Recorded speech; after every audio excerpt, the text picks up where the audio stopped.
What is a hero? A mythological figure, often of divine descent, endowed with great strength or ability? An illustrious warrior?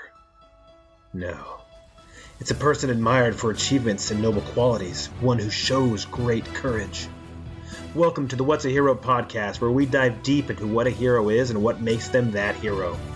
I'm your host, Ken Frownfelter, and I'm going to be introducing you to some of the world's most likely and unlikely heroes. You may have never heard of them before, and they most likely have never met you. But they all have one thing in common. They are ready to do whatever it takes to help make you better, even if it means sacrificing everything for you. Let's get into it.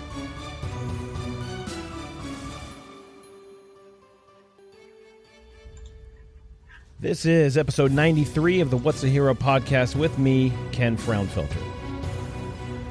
Why do we have moral choices? Why can we choose right and wrong? Making moral decisions is uniquely human. Animals don't make moral decisions. Animals don't decide between right and wrong, good and bad, moral and immoral. Only humans make those choices. Animals don't make decisions based on ethical standards, a set of rules, or codified law. Animals act on instinct. A bear might attack you, or might not. Is it because bears make moral decisions? No, it's because the bear was hungry. Or wasn't. It's because the bear felt threatened. Or didn't. Letting you go without attacking you is not because the bear believes it is immoral to attack people. Why then do people or humans make moral decisions? Humans are different from animals. We make decisions based on seemingly abstract ideas that we refer to as morals, values, or ethics. Where do these ideas come from? Who has the moral authority to determine right and wrong? Who has the moral authority to set standards? Are there values that are intrinsic to all humans? Are they learned? Did they evolve? Were they put in place by a creator? We may debate the origin of human values, but we accept that there exist values that are common to all cultures. A 2019 study by a team of anthropologists from Oxford University identified 7 moral principles they say are common to all cultures. According to the study, the 7 principles are family values, group loyalty, reciprocity, bravery, respect, fairness, and property rights. Sounds pretty good. Few would disagree that those principles are morally good and beneficial for any society to hold. It's important to note that the study was based on the hypothesis that the goal of human morality is to promote cooperation within society and will thus be beneficial to the collective society. Oliver Scott Curry, the lead writer for the study, wrote, "All agree that cooperating, promoting the common good, is the right thing to do." Again, who would disagree with this statement? Curry goes on, "Morality is always and everywhere a cooperative phenomenon. Appreciating this fundamental fact about human nature could help promote mutual understanding between people of different cultures, and so help to make the world a better place. Is the goal of human morality to promote cooperation in society and thus benefit the collective society? Is the hypothesis correct? Furthermore, is Curry's fundamental fact that morality is always and everywhere a cooperative phenomenon, a fact that gets examined in the book Moral Injury in Policing, which has a foreword by one of our forward guests, or our previous guests, Lieutenant Colonel Dave Grossman. But this book was written by a gentleman by the name of Tim Rupp. Now, Tim Rupp, just for those of you that may not know who this guy is, he was a career police officer before being called into full-time vocational ministry. He enlisted in the Air Force after graduating high school. After his enlistment, Tim joined the San Antonio Police Department for 24 years, dedicating all that time to that agency. And then he retired in 2007. During his career with San Antonio, he worked as a patrol officer, homicide detective, patrol sergeant, sex crime sergeant, police academy supervisor, and internal affairs sergeant investigator. He continued his law enforcement service as a reserve deputy with the Bonneville County Sheriff's Office in Idaho from 2009 to 2020. I can go down about this guy's bio all day long, and he's got a wealth of knowledge from being in the military, being in the police department, and being a pastor of a couple churches. But I can talk about it, but you guys are tired of hearing about what I have to say all the time. So why don't we just ask this gentleman? And so I'd like to introduce to you guys Mr. Tim Rupp. How are you, sir? I'm doing well. Thanks so much for having me, Ken. I appreciate it. Absolutely. It's an honor to have you here. And as I was telling you, we have a mutual friend who referred me to you, and I thought, shoot, man, he would be great just looking at all your bio and all the books you've written. How many books have you got in total? I've written a dozen books total, working on 2 more right now. You know, if I was a faster reader, I would be able to just pump right on through those. And they're all based on law enforcement and a kind of a surviving that through either a spiritual or a moral or an ethical type of Well, way, right? actually, Ken, only 4 of my books are directed to law enforcement or those who work with law enforcement. I've got books that I wrote some Western books. I used to love to read Louis L'Amour books. Oh yeah. And I ran out of Louis L'Amour books, so I wrote 3 Westerns. It's a trilogy. They're just fun, good, shoot 'em up, bang bang Western books. And I wrote them, and I wrote a couple of commentaries. I wrote a commentary on the book of Daniel, on the book of Revelation. I wrote a book on preaching, and so. But the 4 books that you're going to be interested in, your audience is going to be interested in more than likely, are the books that were directed to law enforcement officers, and the one that you just quoted from, Moral Injury in Policing. Yeah, I don't know. I've got a wide range of listeners, and they're great people, and they might be interested in those Westerns. I'll tell you. Well, good. I hope they are. I've got some good reviews on them. Pick them up on Amazon. That's cool. And you can get them on Kindle. You can get them in paperback, so they're available there. Awesome. Well, let's find out who you are. Who is Tim Rupp? What do you do? Who are you? Okay, well, I'll tell you a little bit about myself.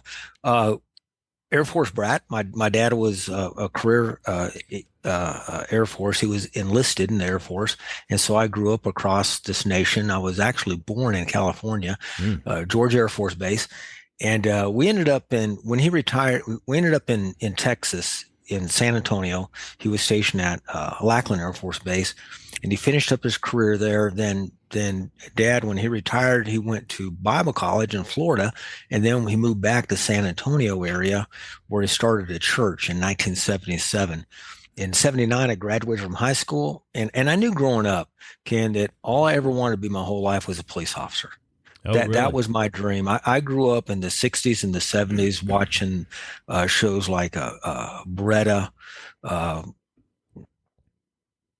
Adam 12, Hawaii 5-0, the original 5-0, and all them shows. I just sing, and police officers were always my heroes. Now, when I watched them on TV or at the movies, police officers, what impressed me about them, the characters that were portrayed as police officers on TV, they always had it all together. Uh-huh. They came there to save the day. They always had the right answers, and they were the heroes. And these American law enforcement officers were my heroes. And I desperately wanted to be a police officer. I graduated from high school in 79, and I joined the Air Force and became a security police officer. And I was living right outside of San Antonio, Converse, Texas. Mm-hmm. And so I joined the Air Force, and I saw the city. I went to basic training in San Antonio. I went to tech school in San Antonio. I was stationed in San Antonio at Brooks Air Force Base. And you grew up there. You lived there. And I lived in San Antonio. So, like I said, I joined the Air Force, and I saw the city. And but even as security police, it introduced me to policing a little bit. And but when I joined the San Antonio Police Department in 1983, I mean, I was just so ecstatic. I mean, they were going to give me a car to drive, put gas in it for me, give me a gun to wear, and pay me for it. And I'm like, you got to be kidding me. I just love policing. And that's kind of my background, how I got into policing. And I just assumed that I was going to be with the SAPD for at least 30 years, probably 35 or so. That's kind of what I figured. But about 15 years in my career, I was a patrol officer for about 8.5 years. I was a homicide detective for about three years or so. I Mm-hmm. made sergeant, and not long after making sergeant, I just started feeling that I was being called to do something else, Mm-hmm. and it kind of surprised me. I was being called into to become a pastor. I'm like, you got to be kidding me. There's when my dad, I said my dad he was career Air Force, but he became a pastor when I was a teenager. And there's two things I knew in life I didn't want to be. Mm-hmm. That's a pastor and a missionary. I did not want to do that at all. And you'd I wanted seen to be that enough growing up yeah, in church, yeah. huh? And you don't, how many movies do you see coming out of Hollywood about pastors or missionaries? You just don't have them. They're Right. not our quote heroes. And like all little kids, I wanted to be the hero, but I just love policing, exciting. But uh, the Lord called me into something else, and He called me into pastor. So, and I started bivocational pastoring a church. That is, I was still a police officer for San Antonio, but I was also pastoring a church in a little town called La Vernia outside of San Antonio. I did that for the last 5 years of my career. So I was a pastor and I was a police officer. And then I got called into pastoring full time in Idaho Falls. And what a change that was to move from San Antonio, Texas to Idaho Falls, Idaho. And we moved. I retired from the police department, moved my family. My oldest daughter at the time was just going into her senior year of high school. My son was going into 10th grade, and my youngest was going into a first grade. Packed up our family, moved to Idaho Falls, and I really thought that, okay, I'm done with policing. I've turned a chapter in my life. I'm going to be a pastor now, concentrate on the church, and so that's where I ended up. And then about after being here about a year in Idaho Falls, a mentor of mine uh, asked me, he said, Tim, he said, what are you doing to connect with the community outside of the church that you pastor? I'm like, wow, I don't know. He said, have you thought about the Lions Club or the Rotary Club or something like that? I'm like, no, them are businessmen. I've never been a businessman. I've Right. been a policeman and a preacher, and that's it. And so I got to thinking about that, Ken. I said, well, how can I connect with the community? I'm like, duh. So I checked with the IFPD, and they did not have a reserve program. I checked with Bonneville County Sheriff's Office, and they had a reserve program at the time. And so I signed up to get on with them, and I was kind of surprised.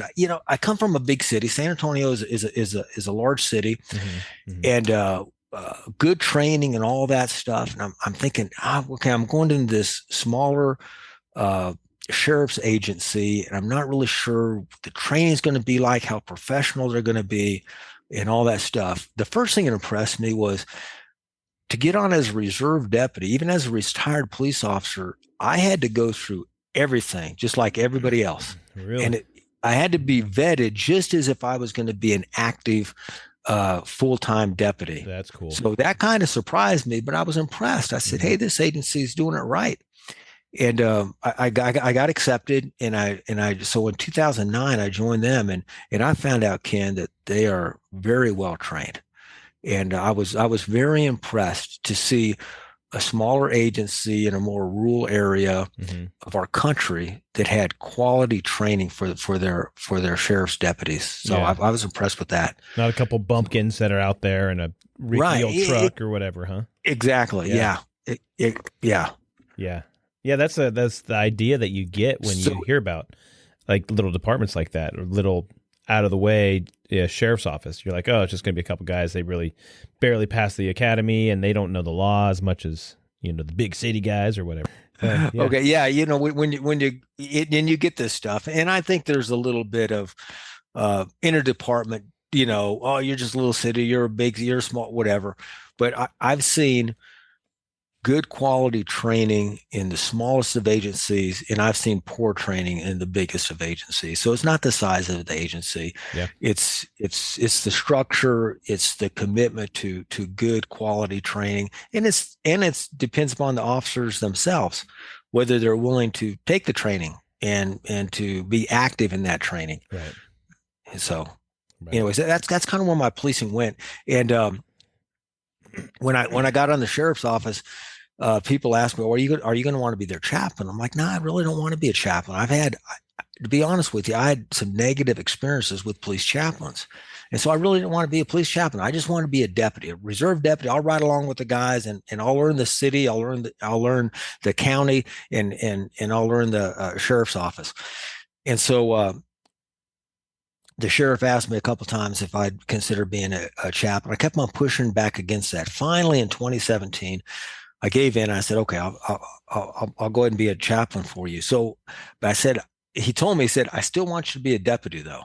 So I was kind of in a precarious situation. I'm like, I'm not sure if they do that. And I found out that there are agencies across this country that have chaplains that are actually, some of them are full-time officers and they're also chaplains.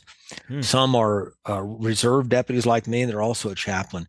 And so I said, okay, I can do that. And of course, there's when you do that as a chaplain, you got to be careful, Ken, because if you and I are partners, and I'm a reserve deputy, and I'm riding with you as a reserve deputy, that's my function. So we're riding around and you say something to me like, hey, Tim, so-and-so, you know what I did? I just got home from, and I had a disagreement with my wife and you admit something to me that as a deputy, I need to tell the sheriff, then I got to report that as a deputy. Right. But if you come to me as a chaplain, say, Tim, I want to speak to you. I say, well, what hat am I putting on? Your chaplain hat. Okay. Right. Now you have confidential communication. And so it's important to, if there are any chaplains that are out there that are doing the dual duty, I'm sure most of them already know this. You got to be careful, when the officers come to you, they know your audience that exactly. at that Yeah. time. Yeah. Right. And so in 2017, I became a chaplain. And then in 2020, they did away with the reserve program with the sheriff's office, but I've remained on as their chaplain. And so that's kind of where I'm at as my policing career. So if you add up all the years from the military to San Antonio to the reserve time, that's 39 years of policing. So I've been around policing all my life. Jeez Louise. Yeah. It's and Ken, I've met officers from Florida to California, from Montana to Texas, and policemen are basically the same. We're all cut from the same cloth, and you hear the complaints, you hear the good. I mean, you always have, that guy or that gal. You in every agency you have that one or whatever it is. And so policing, we're human beings. We're normal. Maybe we're not normal, but police officers are cut from the same cloth. We're normal for us. We're normal for us, Right. and a lot of times when I'm speaking and I'm talking to civilian audiences, I'll go to a church or I'll go to a civilian audience, and I'll talk about the heart of a warrior. And the heart of a warrior is different. I don't know if you were able to see that video that just came out the other day about the police officer, Allen police officer, that shooting. He was at a mall or something. Was he like at an outside, like a strip mall or whatever? He was, exactly. It starts out with him talking to some kiddos or whatever. Yes. And so you saw that. Yeah, I did. Yes. Yeah. So he hears the shots. What a hero! Absolutely. And immediately he grabs his rifle. He tells the dispatch what's going on. He grabs his rifle. He runs towards the gunshots. Gunshots are going off. He's telling people to get out of the way, and he goes there and he eliminates the threat. And that is the heart of a warrior. Right. And I know a lot of people across the country are saying, well, you can't call policemen warriors. They're guardians. Well, they are guardians. But guardians, when I think of a guardian, I'm standing back waiting for the bad guys to come. Right. A warrior goes out there and stops and confronts the bad guys. Right. Yes. And that's what police officers do. They're called to respond and to do things. And the heart of a warrior, I believe, is something that is God-given. to certain people, and you could, without naming any names, you probably could identify people, one or two maybe in your agency or in other agencies, police officers, but they don't have the heart of a warrior, and they shouldn't be in the profession, and that's the bad thing about having the recruiting drives where we are just recruiting people and say, hey, come work for us because look at the benefits. Right. Look at the pay. Look at the things. You don't want to attract people because they have a college degree or because you need to have so many females or so many people of color or so many. You want to have warriors. I can care less what color they are. Yes. You want to have warriors as police officers that want to be police officers, that have that heart. That because Ken, is when you go in and you're calling for backup, and you hear the cavalry coming, you want someone that's going to help you. That's going to be there, that's going to contribute to your safety and to the safety of the citizens. And so, as I was saying, when I go across this country, I don't care if it's large agencies, small agencies. I just love to be around police officers, law enforcement officers from all backgrounds, because we're all basically the same. We cut us, we bleed blue, and we have a heart to defend and to protect our country. Right. Absolutely. Absolutely. You think about that, and you going back to your conversation about, you were saying guardians and warriors, and you said the guardian is waiting for that to happen. Well, I think the guardian has some forethought. He might be sitting back waiting for that to happen. He has some forethought to look out into the landscape and see the invading horde or the whatever coming that way. He realizes, okay, I've got to go over there and I've got to go fight them over there. I've got to go to them. I'm going to go fight them there so I can keep these people that I'm guarding safe. They're not near the stuff. So I'm going to go over there and I'm going to fight that invading horde, or I'm going to stop that evil, and I'm going to go take that fight to them as a warrior. When I finish that battle, I'm going to go back and take my post as the guardian, because that's what and I agree with that, and I see that, and the reason why I mention that is because there's some agencies, a lot of them on the East Coast, that are pushing back, that if you say they don't want that terminology to be called warriors, we don't want police officers to be called warriors. Well, that's what they are. Yeah, exactly. We are called law enforcement officers. That means we enforce the law. There are things that the law needs to be enforced, and we're law enforcement officers, and that's the things we do. We arrest bad guys and protect the good guys. That's the job that we're called to do. Yes. And with that, there are so many different things. Like I mentioned at the outset, when I saw all these heroes on TV, I mean, they had it all together. The Berettas and the the Berettas and all that stuff. And they always had it all together.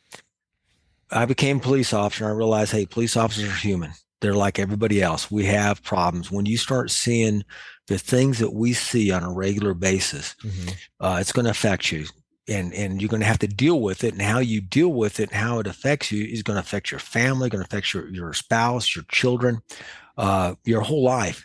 And when I started seeing this, and I started seeing my background as a police officer, and then my background as a pastor, ministering to people, and then the Lord called me from pastoring. He called me into being a missionary to police officers. Well, what does that mean, a missionary to police officers? I started an organization called the Strong Blue Line, and the reason why I named it the Strong Blue Line is because I believe the thin blue line is becoming a frail blue line, and I don't want that to happen. I want the thin blue line to be a strong blue line, because the men and women need to be strong. And so I started thinking about this. And as I mentioned, many agencies have very skilled tactical instructors, firearms instructors.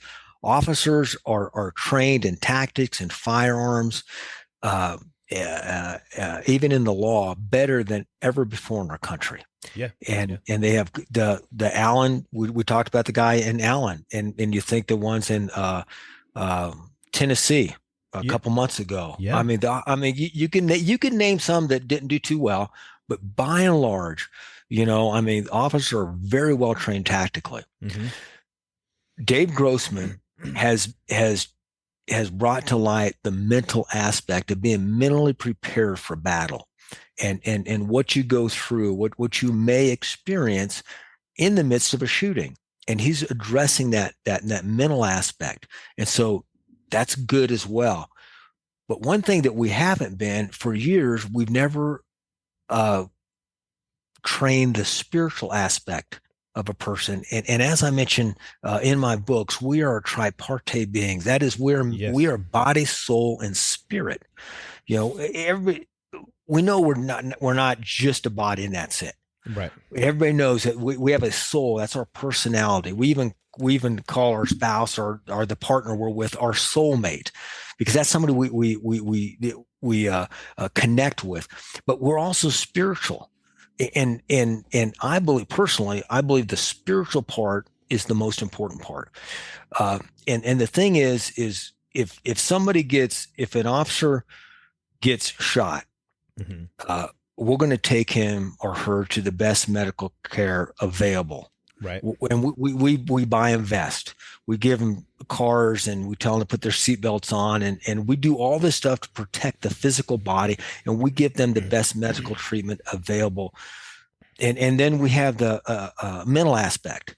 And we have psychiatrists and psychologists available and peer stuff, peer support and all that stuff. Talking about the if there's a mental wound. Well, if there's a physical wound, you have to have a physical health professional. If there's a mental wound, you need to have a mental health professional. If you have a spiritual wound, then I believe you need to have a spiritual health professional. And a spiritual health professional is clergy. Sure. Whether it's a chaplain, whether it's a priest, whether it's a pastor, because if an officer gets shot, you wouldn't run him to the psychiatrist for a counseling session. That would just be ridiculous. So why would you, if somebody gets a spiritual injury, why would you rush them to a mental health professional? That wouldn't make any sense. Right. They're not qualified to deal with that. And that's why the book that you quoted, Moral Injury in Policing, that's why I wrote that book, because moral injury is different from post-traumatic stress.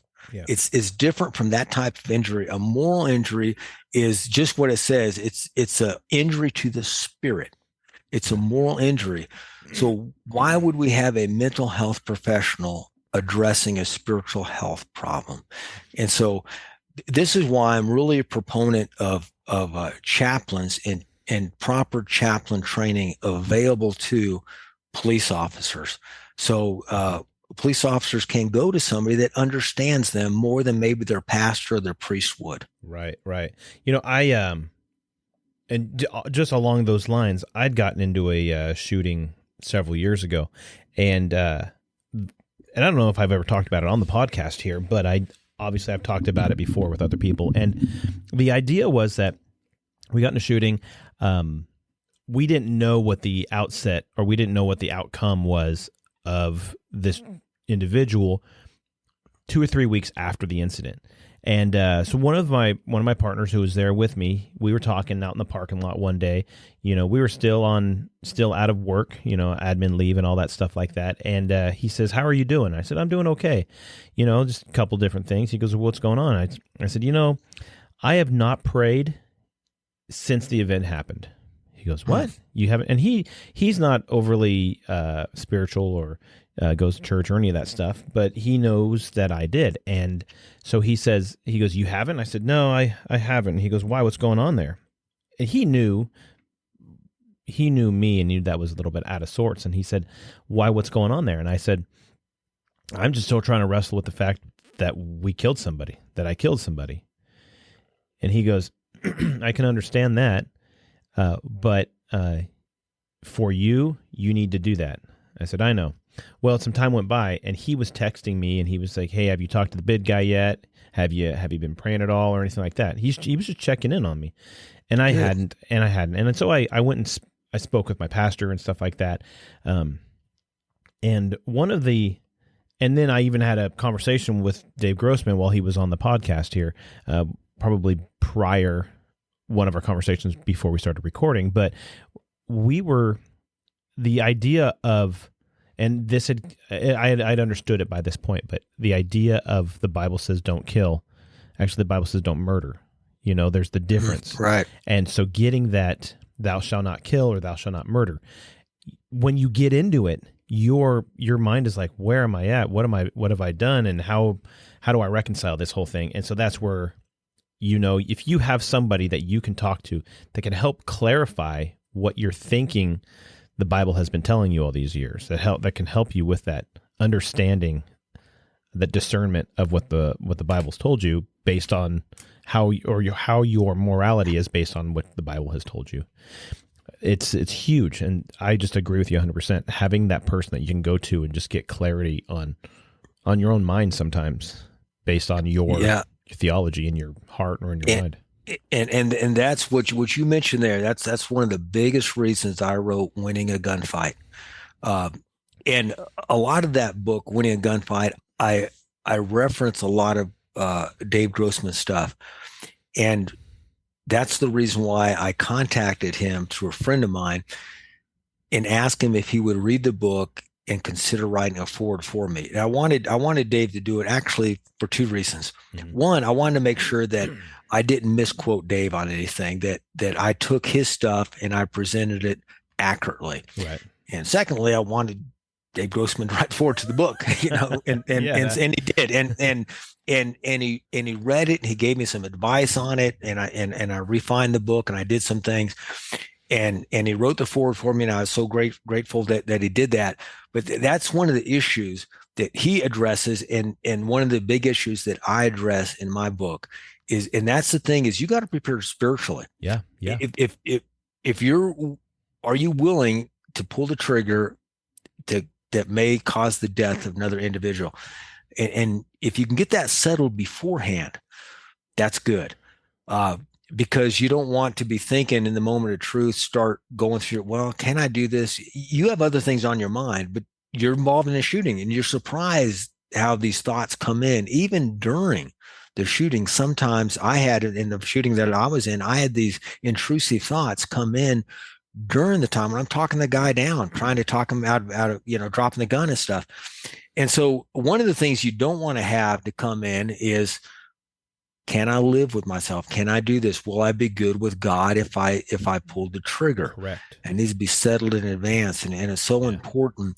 And that's why when I have this book, when I encourage officers to read the books, I say, hey, take it to your spouse and have your spouse read it, because it's important for the spouse to know what's going through.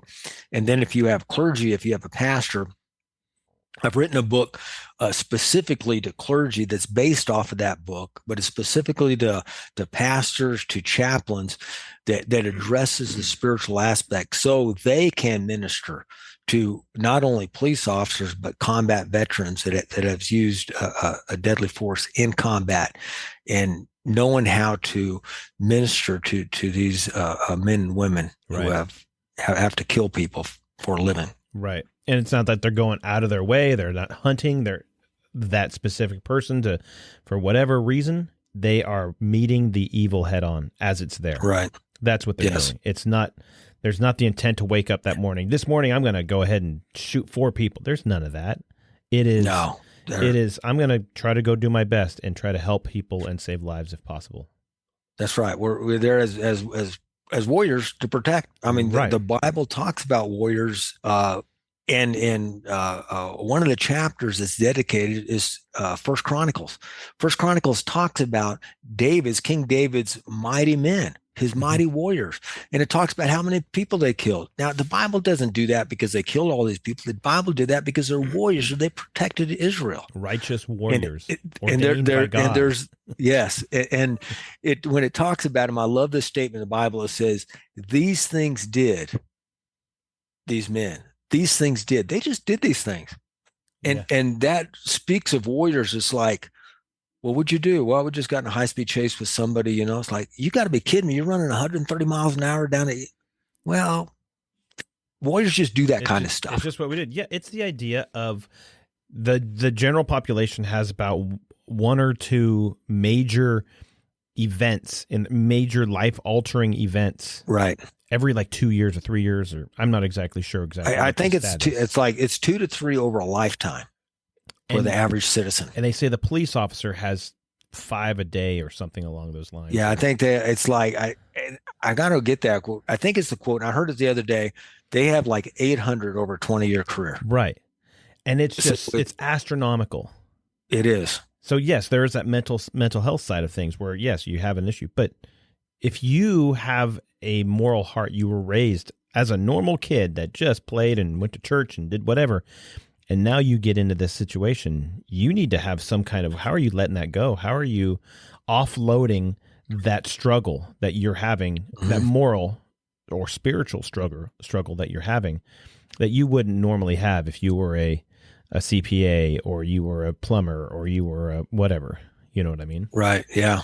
And it's very important. You know, people say, well, other professions make, you know, in the course of their job, they may cause the death of an individual. For example, let's say a doctor goes on scene and has to do a tracheotomy on somebody, and the person ends up dying because the doctor, his intent was to save a life. Right.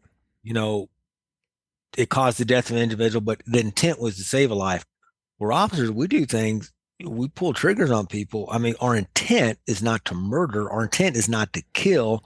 Our intent is not to harm. Our intent is to stop. Right. It's to stop them to doing for whatever they were doing. Right. And so the intent is to stop. And one of the things in that, we were talking about that a shooting in Allen. Did you notice at the very end, Ken, when after it was over with, he saw the guy was down. Did you hear what the officer was saying?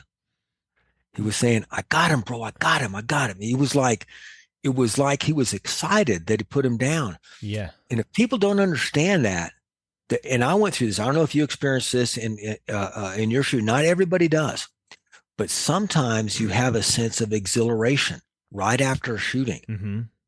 And people don't understand that. They're like, well, why do you, and it happened to me, Ken, and I felt bad because I felt good. And I didn't share that with anybody. Right. I didn't share that with my pastor. I didn't share that with anybody. I was like, and I did not realize that until I heard Grossman talk about 8 years after my shooting. And I heard Grossman talk, and he said, some officers will have a sense of exhilaration. And it's not because you killed somebody or you shot somebody. It's because you won.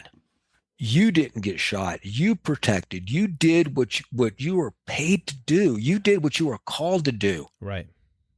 And that's what this, I believe that's what this officer experienced. He stopped the killing. Yes, I agree. That guy killed, I think, 8 people, but he stopped anymore. He did his job, and he had a sense of exhilaration. Not only was he not killed, nobody else was. Right. After he stopped it. So right. I think that it's exactly along those lines. I can, we try to put ourselves in that position, and the thinking of, yes, one, I stopped this threat. I kept these people safe. I'm alive also. I'm safe. And right. now, and there's a whole bunch of different variations and variables that he's dealing with there. And there's so many, we can only imagine what's going through his head. We can say, okay, the common things are this, and this, which are true.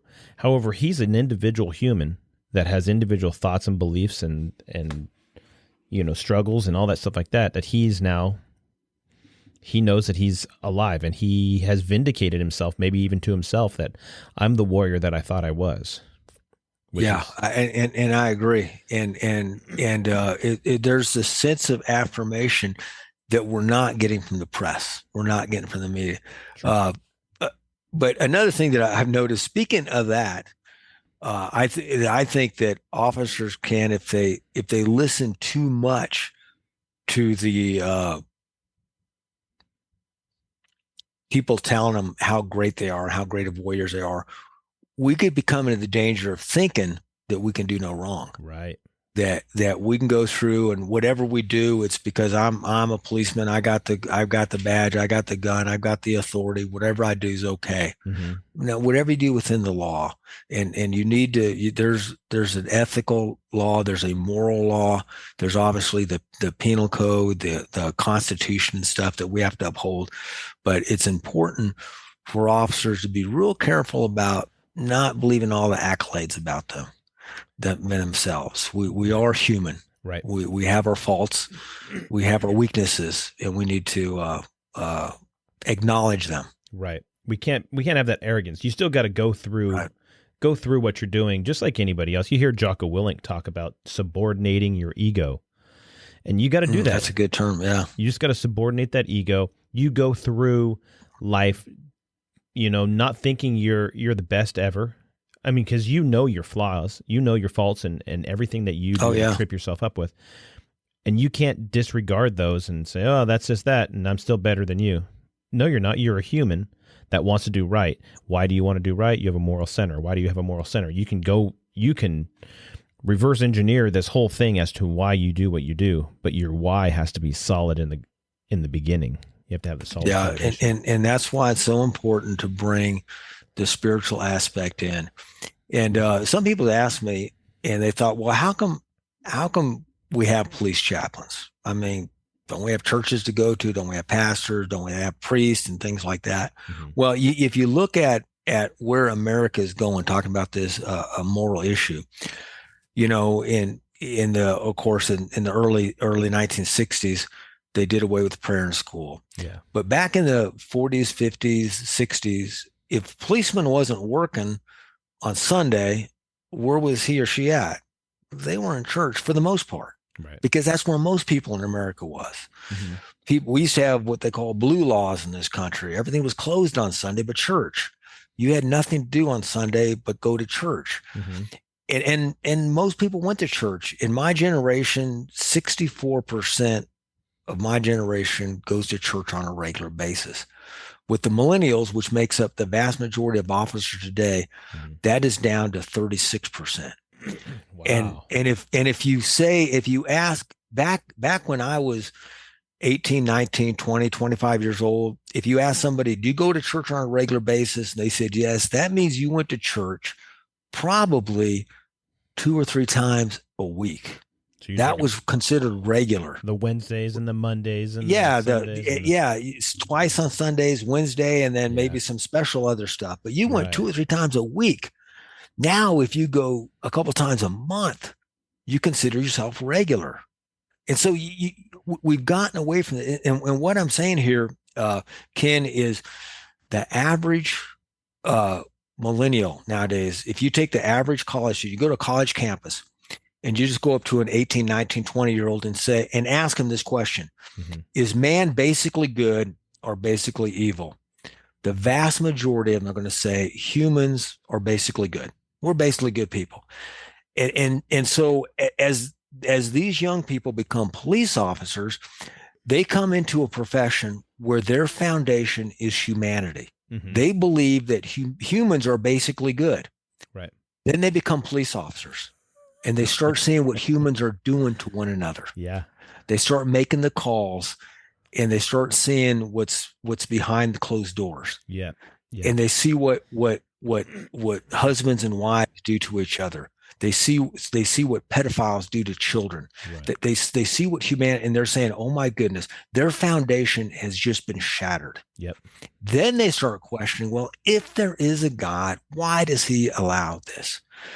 And that's the problem, is there's no spiritual foundation. And then they question, then they go from, well, I can't believe there's a God, so I'm just an atheist. I don't believe a God exists. Right. But then you start asking questions. If you're an atheist, if God does not exist, then what does it matter what we do to each other? Right. There's no more found. If it's just simply survival of the species, why do we care about the least in our society? Right. If we're just going to die and there's not going to be anything, why do we do anything? So what do we do? The thing is, there is a moral compass in each of us. And some will say, well, it just evolved. Okay. if you want to make that blind faith of leap and trust, if that's where you want to put your faith, it's a lot easier to, as a police officer, to look at the evidence. Mm-hmm. Is it, I mean, just come to, if you're an atheist police officer, or you're agnostic, you're like, I'm not really sure if God exists or not. I don't know. Well, then investigate it. I mean, take it like a crime scene. Make this world a crime scene. Sure. J. Ward Wallace does this in his books. I've written about it in some of my books. Just look at the evidence. Who does it look? Is there a suspect? Is there? And you could just come to deduce whether God exists or not. Yeah. And so I encourage officers to do that, to investigate. Don't just take blind evidence. You wouldn't just arrest somebody because you thought something happened. You look for evidence to have probable cause to arrest. You're a detective. You look for stuff that's going to help the district attorney make a case and win the case in court.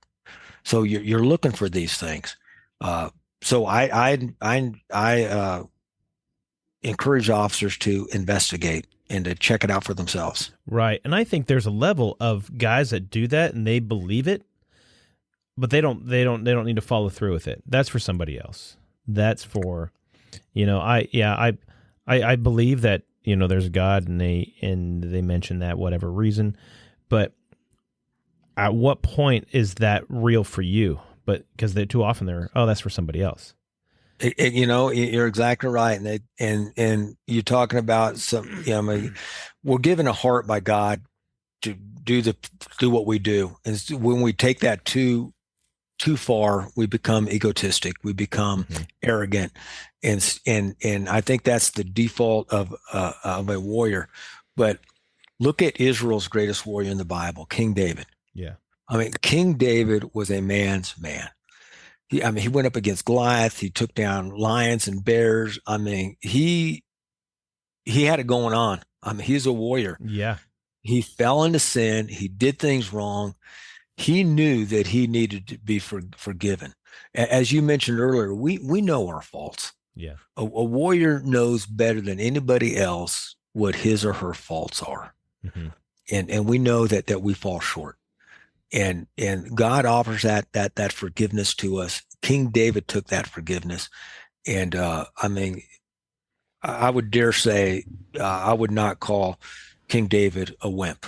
The man was a warrior. Yeah. He made some bad decisions. Hey, who hasn't? Right. Yeah, we've all made this bad decisions. But you see warriors in the Bible. You see men and women standing up and standing firm, and standing on principles, godly principles that were given to them. And so we need warriors in this country. And it breaks my heart when I see that police agencies are not getting the recruits that they need. I understand, but we need men and women that's going to step up, and we're called to be warriors, even in this political time we're in, to do the job of policing, to keep us safe. Yeah, I know so many. I know actually several who back in 2020 they quit, or by the end of 2020 they had quit after 15, 16 year careers so far. They're like, nope, I'm calling it quits right now because I'm just tired of the political stuff. And I'm like, well, we need you. So now you look at hiring events, and they will get 20 people for these for a testing process or whatever. When before, not 10 years ago, we had 150 people. We had standing room only. Mm-hmm. We had, they had to have them they had to rent out school gymnasiums, so then they put tables on them so they can fit everybody in there.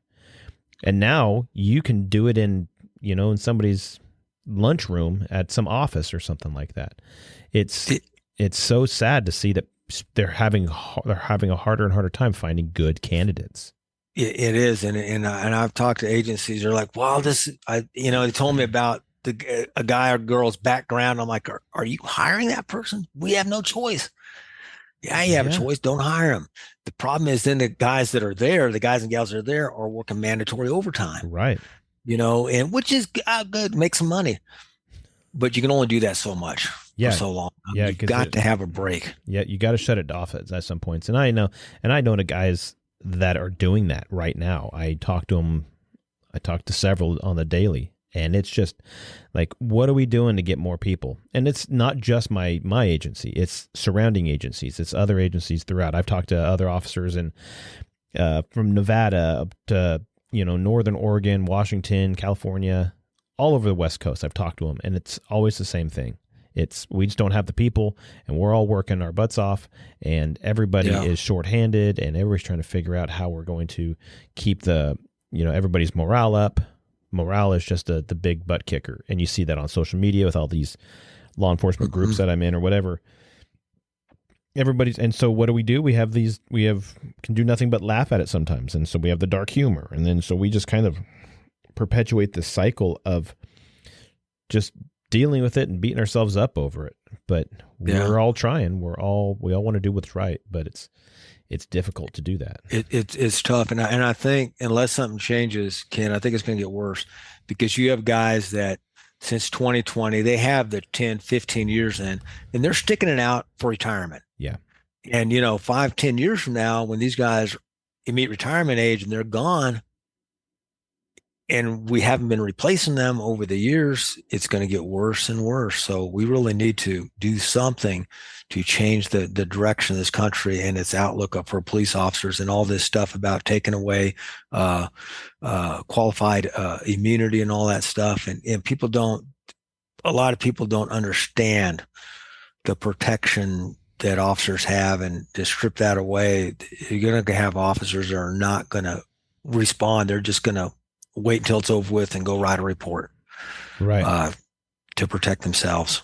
Right. And it's just a frustrating thing for everybody to look at that and try to figure out how do we deal with it, not only on the mental health front, the physical front, but like you said, the spiritual front.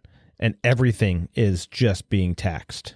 I mean, the physical, you see overweight officers, you see them losing fights that they 10 years ago the officer wouldn't have lost, or you see the the mental health breakdown because of traumatic injury, because of some PTSD or whatever.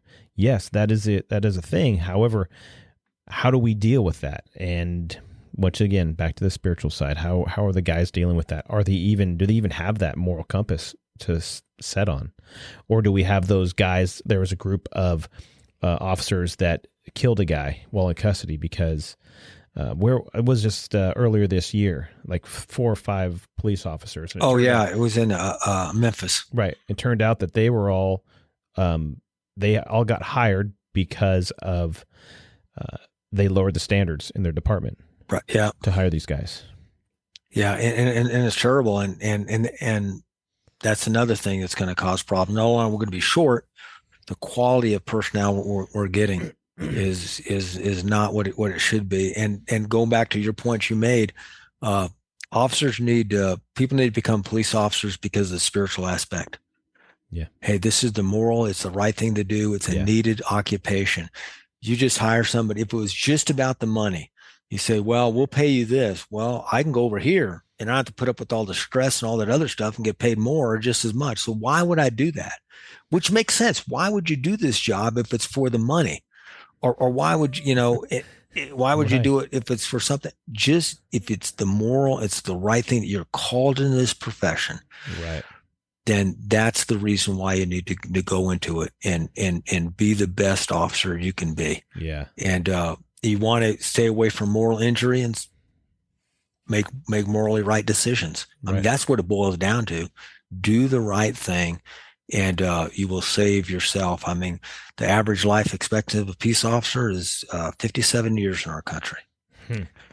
57 years. So I'm already living on borrowed time, as they say. Yeah. So, and that's tragic. I mean, it's 22 years less than the average American. Jeez, so why would you want to go into this profession? But you have to keep yourself, like you said, you keep yourself physically healthy. Yeah. That's so important. Yeah. But you also need to keep yourself mentally and spiritually healthy. So we have to get, we'll always talk about this, holistic, the whole body. Mm-hmm. And they say, well, physical and mental. Well, what about spiritual? And so we need to make sure that we're healthy, Right. all 3 fronts. Yeah, I agree. I have there's a group that I'm in, and we had a Zoom meeting the other night that I wasn't able to make, and I had to send a message. I said, "Hey, sorry, I was at work. We had a suicidal guy that we had to make sure he was okay. We got him some help and stuff." And the guy came back with a message that said, "We totally understand. We know you are serving a higher purpose." And I'm like, wow. And that's all he had to say. It wasn't well, you know me, you need to be on time or whatever. There's this understanding that from people that have a warrior mindset that may not be in our profession, but they understand that you do things that we don't do. You do things that are different. And as a police officer, we do things that are different that other people don't do. Sometimes they understand, sometimes they don't. But it's our job to educate these people so they can see at least a glimpse of here's the struggles that I have, and here's how I'm trying to compartmentalize them, and here's how I'm trying to be a better person for those around me. And it's not always guaranteed, but it's a hope that we can lead that charge. So yeah, I agree. So Tim, I know your time is very important, and I appreciate you being on and coming here and talking to us today. And absolutely, we talked about it earlier, but having you come on again, oh man, I'd be happy to. More than welcome to. But before we go, I got a couple questions that I do want to ask you. If you could go back to that little kid, little Timmy, when that's all he wanted to do was watch Beretta, or he wanted to watch Kojak, or he wanted to watch whatever, and he just wanted to see and wanted to be a cop.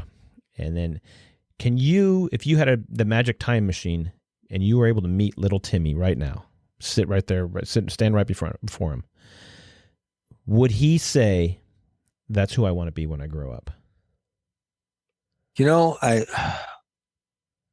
I think so.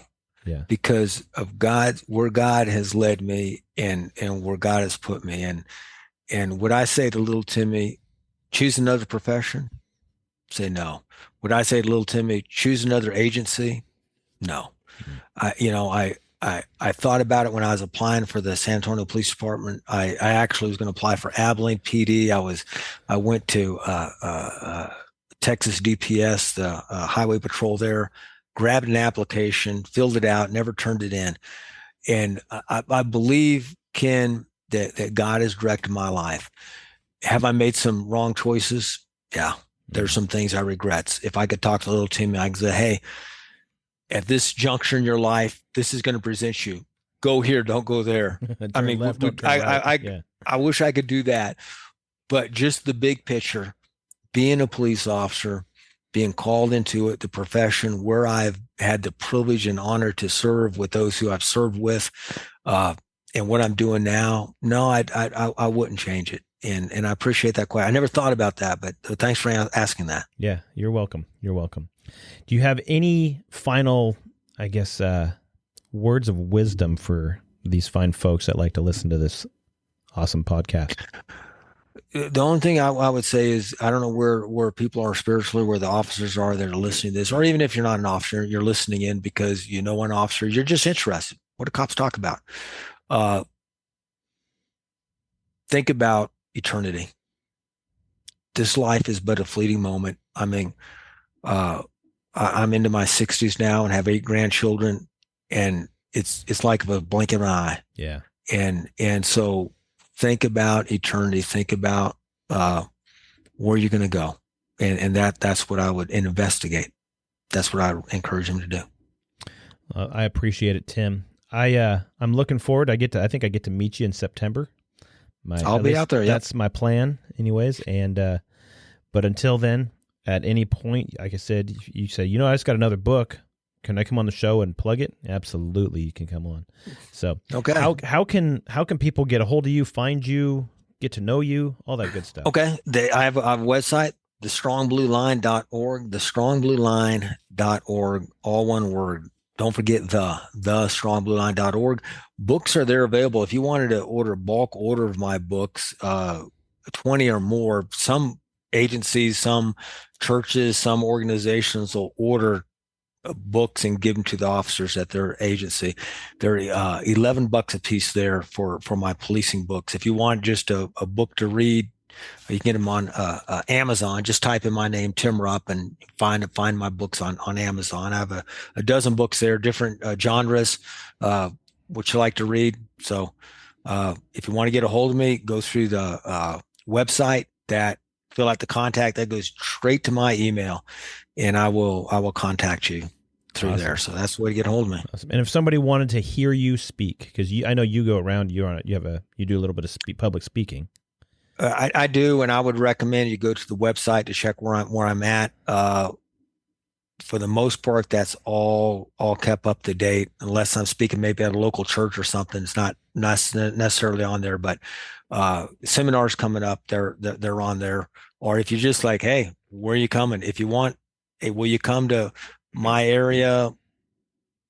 Give me a contact. I'll give you a price, what it costs for me to get there and stuff, and whatever it costs, and we can work with fees. We can work with different nonprofits or churches or agencies to try to support that. So right. I'd love to go. Right. And I understand, and I know that, I mean, you're obviously a staunch Christian, but I know some agencies are like, well, we need to keep the religious aspect out of the agency or out of the politics or the government and all that stuff like that. You can make it specifically law enforcement, and it doesn't have to be. Absolutely.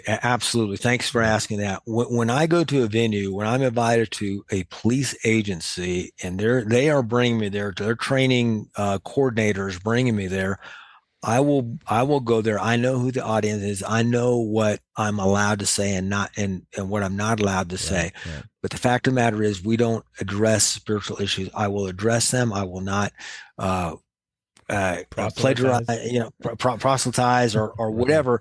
And I will make sure that it's above board and it honors the agency that I go through.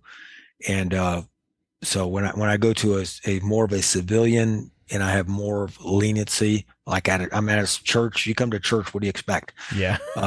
So you're going to get that, but I'm very, very careful about doing that. One of the things what I want to mention here, since you brought that up, is when I teach my suicide seminar, mm-hmm. I let people. One of the first slides I have, a picture of a Bible, and there's a warning sign across it. And I said, listen, I'm warning you right now, you're going to hear a lot of references to the Bible.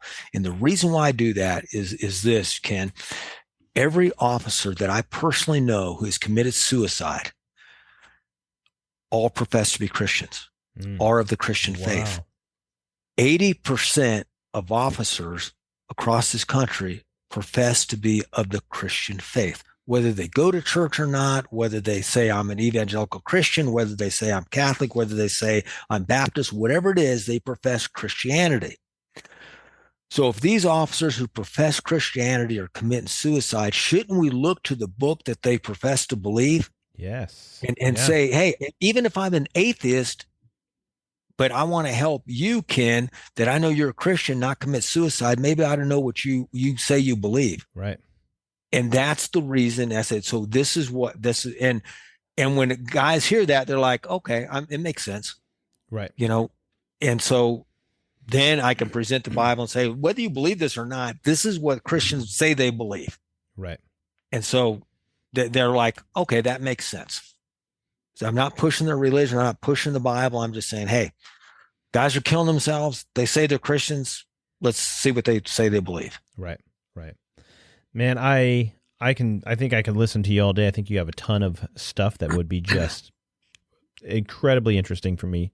And I appreciate you coming on and just being the guy that you are. I think God put you right where you need to be when you needed to be there. So, well, thank you, Ken. I appreciate I appreciate all that you do and your professionalism and sticking with it through the hard times. How long have you been on the grant?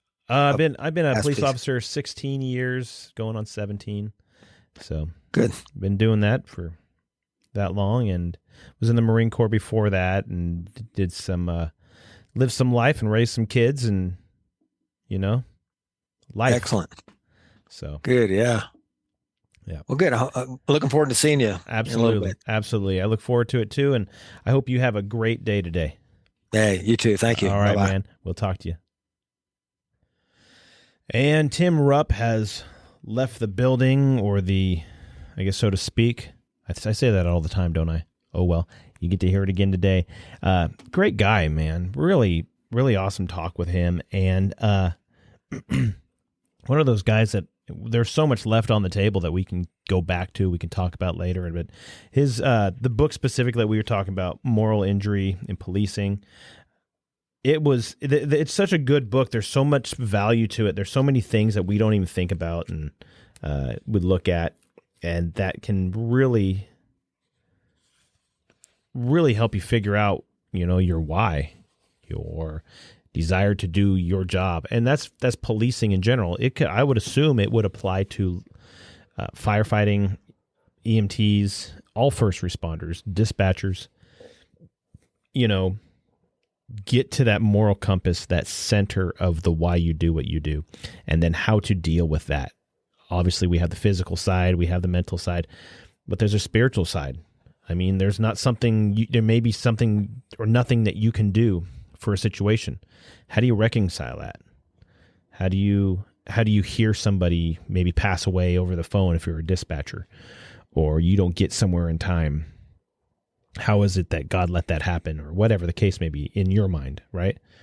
These are the questions that your moral compass, that your moral center can help answer, which is awesome. It's awesome to look at. So check that out. Moral Injury in Policing by Tim Rupp. Timrupp is the way you spell it. I'm sure you can go to Amazon, type that in, and get his whole books, or go to his website like he was talking about, thestrongblueline.org. You can also find us on the interwebs. We're on Facebook and Twitter and Instagram and all those guys. I'm on LinkedIn. You can find me there. You can find the podcast website at thewhat'saheropodcast.buzzsprout.com. Go there. Every prior episode we've had before is on there. Plus, every episode or every podcast platform that you might like to listen to the show on is there. Has a click through. You can link into it, find the one that you like best, whether it's iTunes or Spotify or whomever, and then you can download it from there. What I do ask, though, is that you would leave a review either on iTunes or on Spotify or wherever. Leave a review so the algorithms can start kind of sending it out to people that are kind of looking for something like, I'm looking for something like this or like that. And then the more good reviews you have that you've given us, the more the algorithms will be like, hey, other people like this one, you can check this out. And that person be like, oh, wow, that's neato. I don't know if that's exactly what they're saying. However, in my mind, that's what they're saying. Everybody says neato now. Anyways, so go there, leave an awesome review for us. Let us know. Let us trend higher and go and reach those people that need to hear some kind of value, some kind of motivation, hopefully. And that's the hope that I have for this podcast. I'm not here to make a cajillion dollars. I am here to just try to be valuable and motivating to other people who need it. So check us out there. And if you are interested in, you're working out, or you are trying to get yourself in shape, you're first responder, and you are at that point where you're like, I'm not in the shape I used to be in, or I want to get in shape for the police academy, one or the other. Check out A Dose of Ethos, DOSEETHOS, A Dose of Ethos. Go there, check out their programs, check out what they have. They got some cool, clothes and all that stuff like that. If you order anything or you check anything out in there, there's a box for a discount for you. Just type in What's a Hero and you'll get I believe it's a 10% discount for all their products. So that's awesome. A Dose of Ethos by my brother, Jarrett Morris. He has been on the show a couple times. You've heard from him. He's a great guy. So check him out as well. I'm going to close it up with this. Now what? What do you do going forward? What are the practical steps you can take in what's left of your career and into retirement that will help you to avoid or heal from moral injury? Start with contemplating the title of this chapter. What drives you, duty or desire? We find ourselves in a paradoxical situation concerning choices, one in which we want to know our duty. We want the rules written out so we know how to act. We want to know what the right choice is. We want to know what the wrong choice is. But on the other hand, we want no such rules. We want to choose as we please. We don't want to answer to anyone. Whatever we desire, that's our choice. In 1979, skeptic Arthur Leff wrote about this paradoxical situation. I want to believe, and so do you, in a complete transcendent and immanent set of propositions about right and wrong, findable rules that authoritatively and unambiguously direct us how to live righteously. I also want to believe, and so do you, in no such thing, but rather than we are wholly free, not only to choose for ourselves what we ought to do, but to decide for others individually and as a species what we ought to be.